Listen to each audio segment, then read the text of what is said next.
ख्रिस्ती बांधवांनी जो हा शांततेत मोर्चा काढला, या मोर्चामध्ये सर्व पालक आणि सर्व धर्मगुरू या जिल्ह्यातले आणि आजूबाजूच्या जिल्ह्यातले सुद्धा आलेले आहेत आणि खूप अशा शांततेत हा मोर्चा निघलेला आहे। त्याबद्दल माझ्या बुलढाणा उन्नती चॅनलतर्फे या ख्रिस्ती समाजाचं मी अभिनंदन करतो। आणि गोपीचंद पडळकरांनी या ख्रिस्ती धर्माबद्दल, या धर्मगुरूबद्दल जे विधान केलेलं आहे, अपार्य असं विधान केलेलं आहे, अशोभनीय असं विधान केलेलं आहे, या विधानाच्या बाबतीत हा मोर्चा निघालेला आहे। आणि या ख्रिस्ती धर्मगुरूंनी जिल्हाधिकारी साहेबांना निवेदन दिलेले। आपल्या समोर आता कवळे साहेब आणि गुर्जर साहेब आपल्या समोर आहेत, आपल्या सोबत आहेत। कवळे साहेबांना मी विनंती करून विचारतो, कवळे साहेब जे निवेदन दिलेलं आहे गोपीचंद पडळकरांच्या विरोधात, गोपीचंद पडळकरांवर कार्यवाही व्हावी अशी आपली इच्छा आहे का? जर कार्यवाही झाली नाही तर आपण या पुढचं काय पाऊल उचलणार? या पुढचं आमचं असं पाऊल राहील की आज आम्ही काही संख्येने या ठिकाणी एकत्रित झालेलो आहोत ख्रिस्ती समाज, परंतु इथून पुढे आम्ही बहुसंख्येनं ख्रिस्ती समाज आम्ही एकत्र होऊ आणि आम्ही जाहीर निषेध करू या गोष्टीचा आणि त्याच्यावर आमदार गोपीचंद पडळकर जे आहेत त्यांच्यावर कारवाई झालीच पाहिजे, त्यांच्यावर गुन्हे दाखल झालेच पाहिजे आणि त्यांची आमदारकी रद्द झालीच पाहिजे।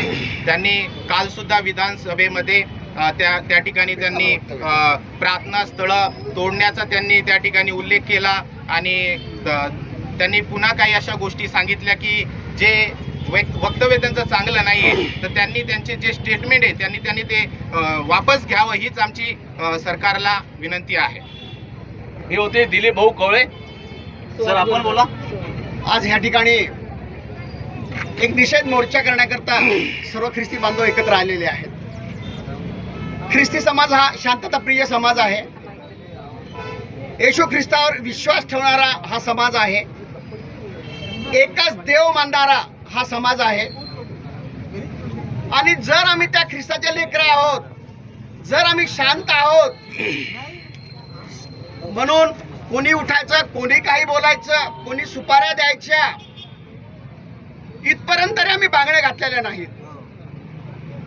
बोला येशू मसीह की, बोला येशू मसीह की। आम्ही प्रियांनो सर्वप्रथम भारतीय आहोत। जे रक्त पडळकरचं आहे तेच रक्त आमचं सुद्धा आहे। पडळकरला छान बोलता येतं, आम्हाला त्याच्यापेक्षा छान आम्हाला बोलता येतं, है की नाही? बोलता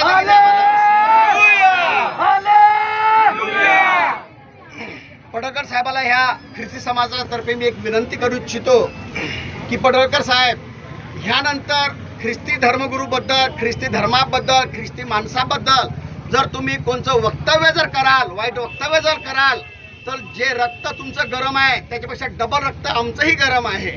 आम्ही त्या ठिकाणी येऊ। तुम्ही फक्त 11 लाख रुपये दिलेत पडळकर साहेब, ते बी मंगळसूत्र चोरून जे जमा केलेले पैसे तुमच्याजवळ होते त्यातले 11 लाख तुम्ही देत आहात, त्यातले 11 लाख रुपये देत, पण आमच्याजवळ कष्टाचे 22 लाख रुपये आहेत। ते 22 लाख रुपये आम्ही तुम्हाला तुमच्या हातपाय तोडण्याकरता आम्ही देऊ। माझा एक प्रश्न